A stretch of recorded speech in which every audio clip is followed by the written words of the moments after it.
for some ill shit.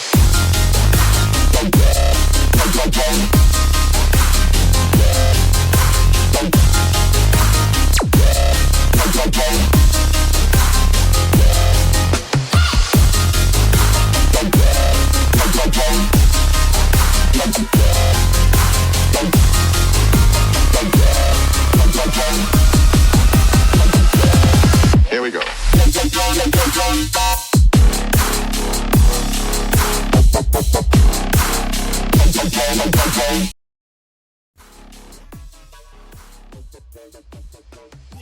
All right. Welcome to another show of Big Sky Bits. I'm your host, Colby. And today we got to get talking about some of the big news. This will be our first formal real show, getting to talk about daily current events on what is today, Tuesday, the 25th of April, 2024. All right. Yeah, if you want to take a look, you can go over and check out our last episode 2, a little bit talking about what's beyond Bitcoin, how it can be used beyond just a utility. We're also going to start looking at some of the major news affecting people today, and I thought a great place to start would be over here on Reddit. Reddit had a couple of the articles just highlighting what I wanted to talk about today because this personally affects me and will affect you as well. So let's pause the music for a little bit and get into some of the details. I'm going to get this set up for later. Ew, gotta get rid of this old Backstreet Boys t-shirt. Get this totally set up for later. Okay, so what we're going to talk about is the Samurai developers being charged with money laundering. This is kind of a big deal.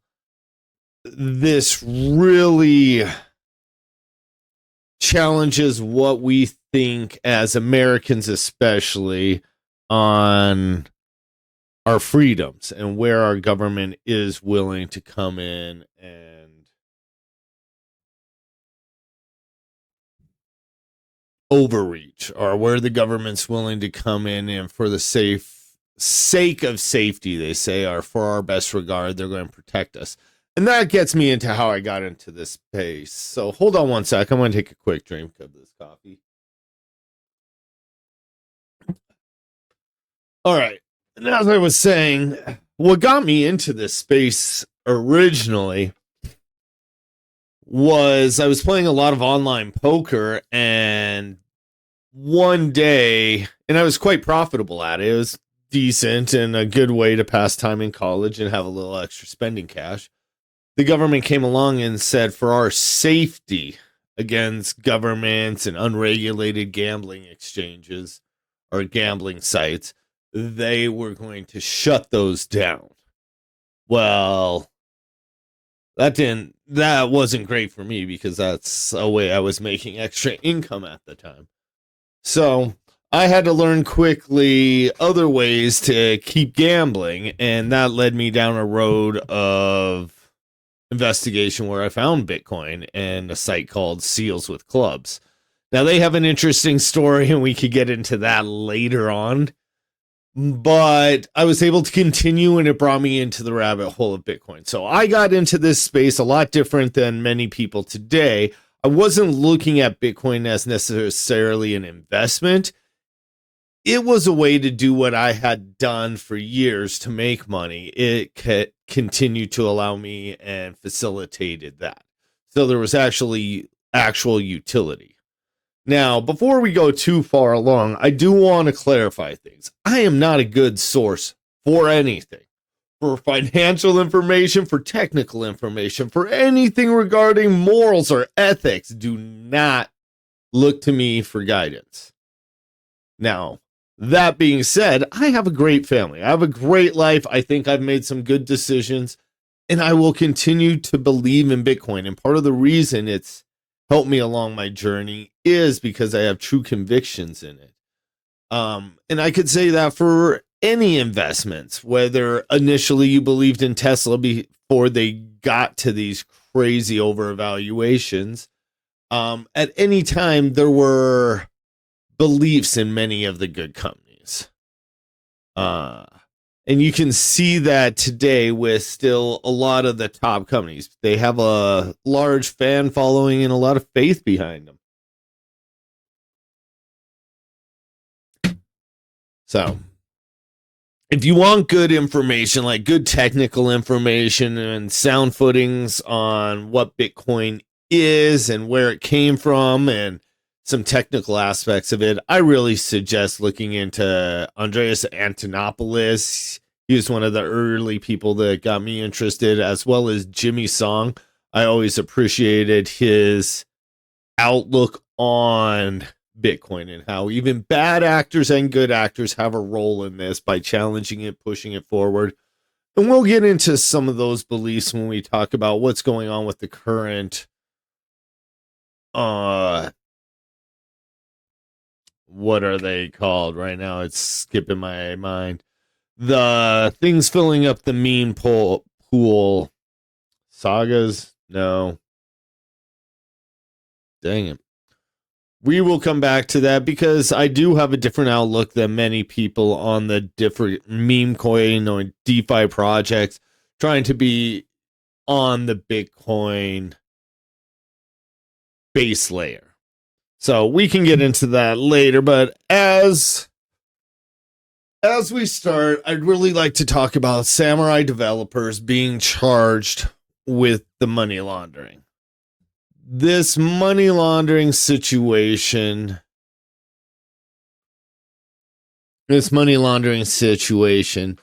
is the government's attempt at censoring. They don't like that unsanctioned states, that different actors could be using it to put money across different nation state lines. That Putin over in Russia could be using this to evade sanctions. This is not something that our government likes. They like to have control over where funds go. And I mean, to a degree, I understand it, but I also understand go after bad actors. Go after the people actually acting bad. And I think that would do us all a lot better. So,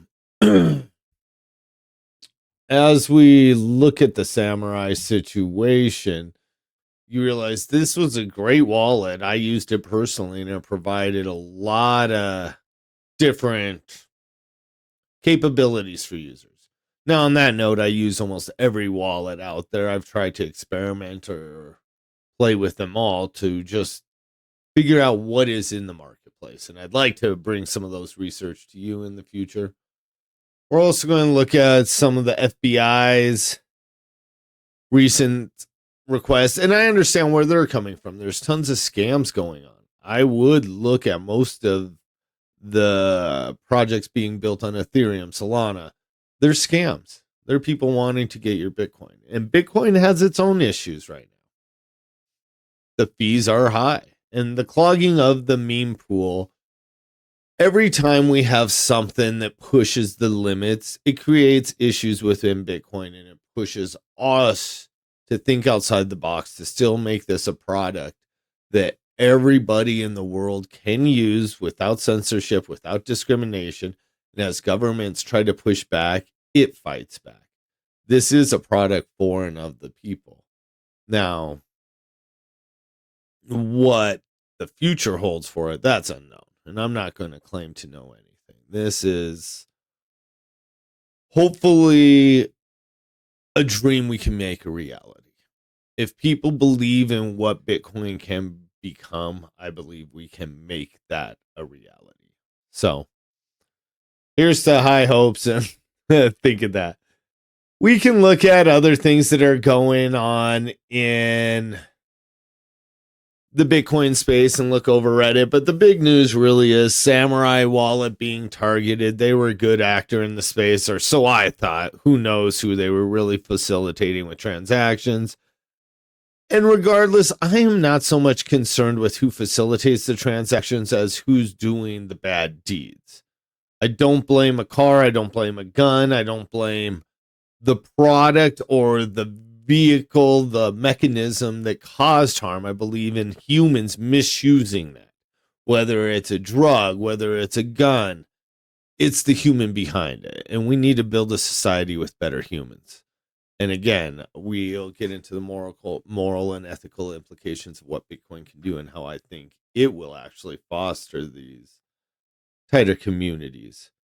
So we'll get into what also happened over the last couple episodes. I've done an interesting little social experiment. I believe many of the views, because I didn't publish anything on any other social media or reach out to people in any general sense. It was just released on a few video sharing platforms. Hold on while I grab another drink. It was just shared across a couple of video sharing platforms. And there was some free Bitcoin out there. Now, the interesting part of the experiment, as I did it around the halving time, and I'll bring out that halving episode down the line. I had quite a few technical difficulties and they weren't allowing live streaming for me quite yet. So we will look at what happened during that episode. But prior episodes, I made a few ways for people to get different amounts of Bitcoin. Now, as many of you know, when the halving occurred, because of, it's not ordinals, it's the new one. It's like ordinals. Why can't I think of this? Brain fart right now. Anyway, these congested up, it begins with an S. These congested up the meme pool. And because of that, transaction fees flew. And I don't really like to think of them as fees, but more as a tip to the Bitcoin miners. We're tipping them for their service, tipping them to ensure our transaction gets a higher priority. We're going to incentivize them because everything in life really is a system of incentives. If you want things to go a certain way, you have to incentivize people, actions, animals. We have to do these things to get desired results. And currently, I believe our system is incentivizing in the wrong way. But that's a different problem or question later that could be addressed. So we'll see what continues to happen, if these funds will be collected. The fees were sky high. I'm still surprised the money hasn't, or I haven't got any comment. I also wanted to throw out, if anyone is good with LNRULs, I would love to set up a few static ones of those in an effort to give out more Bitcoin in the future, and I'd be happy to compensate whoever's able to help me out with some of that, and then I can code that into the bouncing QR code of good times. I don't know. Anyway, and some are calling this ordinals or extra data on the main chain an issue. And where I'd like to think about it differently is, I do believe that in some way or form, Bitcoin will usher in a mesh network type system. It will create the incentive for each home to house servers, heat their homes with these Bitcoin miners, be a integrated total part of the network. We'll get into that over many episodes. And again, when we look at our world crisis that are happening, most of this fighting is because our government has just the means to produce money. So if we can take over some of these means, or we can equalize it and make money more representative of the work put in and not a result of who has a bigger gun or who coerces people, I think the world can get to a better place. So before we go, I want to tell a story about part of the reason I learned how rarity really impacts the price of things, especially in an ever-growing world. When I was younger, an ounce of gold was $350. An ounce of marijuana was $350. And a Magic the Gathering Black Lotus, or an unlimited Magic the Gathering Black Lotus card, was $350. So, after all these years, where are those prices? Well, we just saw gold hit all-time highs. It's cruising above 2,200 or well above 2,000. So from that 350 standpoint, it's gained quite a bit of value. The ounce of weed was probably that high because it's a plant that you can grow, but it was that high because of the perceived rarity because governments deemed it illegal. Now, over the last couple decades, we've seen governments legalize it, make it medically available, and as a result, the price has plummeted. In many places, it's $100, $150 an ounce. So, well, gold went up quite significantly in value. Marijuana has not.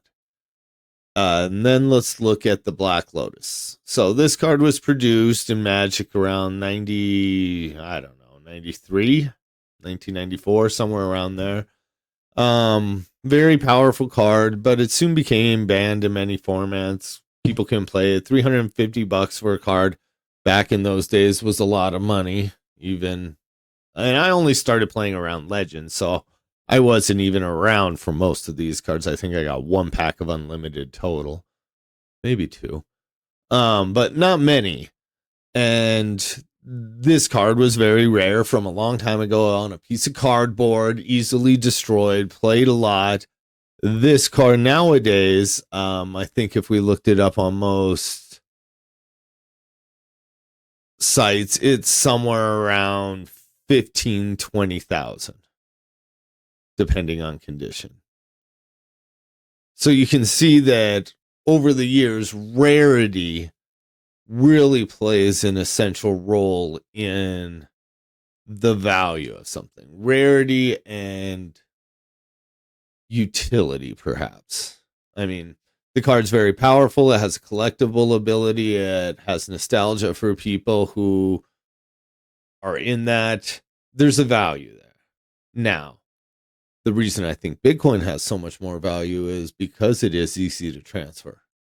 If you came into a dictatorial state and had to leave, and they're searching everyone and stealing their gold like during the World War II, it's hard to leave your home with a lot of gold and not have it found on your person. Bitcoin, you can remember codes. You can hide codes a million ways. You and two other people can share codes. No one even has to have the entire code. The possibilities are endless. I don't want to get into specifics, but you can hide money or hide Bitcoin a million ways. And this is good for people. And it all ties back to the samurai wallet closing down. We don't want to punish people that help you have privacy. You are due privacy. What we need to do if we're so worried about bad actors is go after the bad actors. And maybe it's a fundamental reasoning on how people see different people. But I look at you as a good person. My fellow humans are good people. And I know this as a fact. We would not have evolved and continued this far as a human or as a species had we not been good people. We would have devoured ourselves long ago.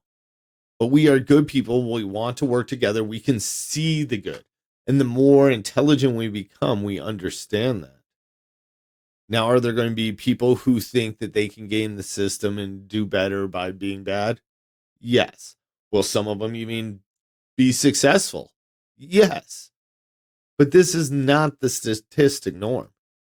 Humans help each other because we're good. We live in societies to aid one another and continue our existence because we want a better world for each other. So, with that, I hope we can all reach for a better world. We can all talk to one another, start having debates again on normal grounds. I mean, with this coming election, it seems politics are really dividing America. And to be honest, I think they're all part of the same ilk. They might have different messages, but their message isn't to make the world a better place. And the only way you're going to have a better life is if your neighbor has a better life. We are a culmination of the people we're surrounded by. So let's rise the whole sea. Let's make everyone better. And let's help out. Next time, I do want to go over some of the price trends. As you've seen, Bitcoin's been hovering up and around. Here, let's look at the 1 day chart. We cruised around 64, down to 62, up to 65. It's been an interesting day. What were we down here? Yeah, high 62s, back to 65. Yeah, we rebounded. We're staying in this channel. A lot of people were worried about this little dip earlier. Not much. We also did talk about the site. If you want to check it out, I'm slowly updating it. I'll get more things in there. Episode 2's out. You can always find us one more episode ahead on the internet or on YouTube or Rumble. I'll be getting out more. Meme pool. We'll quickly go over those stats. Fees have come back down into a relatively normal area after the halving, and stuff was very fee heavy. I mean, some of the miners were making $1 million a block. It was good times for miners, but we also see this as healthier for the network. And it's a good balance of both. Like I said, the ordinals and putting data on Bitcoin is an inevitability. I am not, even as a Bitcoin maximalist who is totally against the big blocks. I understand there might come a day when for the health of the network, we raise the block size. The reason we didn't do it originally is because we want as many people to be able to participate in the network as possible. Technology grows. Our ability to compute will continue to grow. Having added block sizes will not be as much of a hindrance to operating a node in the future. So we can see how both worlds will play out. I do believe in second layer solutions. I think we're already seeing many of the second layer solutions play out, whether it's in the form of exchanges, Lightning Network, Liquid Network, and I believe you'll see hundreds more, just like you see hundreds of banks, hundreds of centralized ones, hundreds of decentralized ones, and both will have a place in our ecosystem. We need to understand that centralization has its benefits and decentralization has its benefits, and both can be a part of the Bitcoin network and the Bitcoin experience. So, again, thank you for listening to us. I really don't have time or want to go over any of the altcoin material. I would suggest if you want to go gamble, throw a dart at a board and go buck wild. I don't know. I feel like many of the altcoins are just that, a gamble. And what I would rather do is talk about how to build an infrastructure that actually helps out human beings. And that's going to involve spending Bitcoin, creating the networks. I don't believe that just hodling it is the solution. I don't believe the path will be easy. And I think the best way to get ahead in life is to work for it. So, yeah. I wish you all the best of luck. We're going to see more great things. Hope you enjoy some of the music. If you want to get any details on that, it's in the details below. And have a great day.